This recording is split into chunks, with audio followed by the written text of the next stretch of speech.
சீமான் அவர்கள் இன்று கடலூரிலே பத்திரிகையாளர்கள் சந்திப்பில் தந்தை பெரியார் அவர்கள் பற்றி ஒரு இழிவான செய்தியை பதிவு செய்திருக்கின்றார்.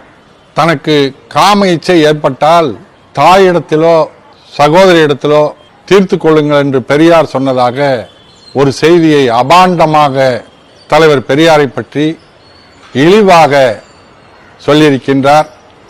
இது தமிழ் சமூகம் ஏற்றுக்கொள்ள முடியாது. அந்த செய்தி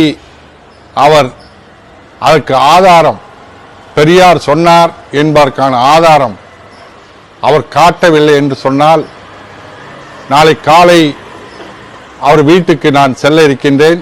காலை 10 மணிக்கு நாளை ஜனவரி 9ஆம் தேதி காலை 10 மணிக்கு சீமான் வீட்டுக்கு நான் நேரில் செல்ல இருக்கிறேன்.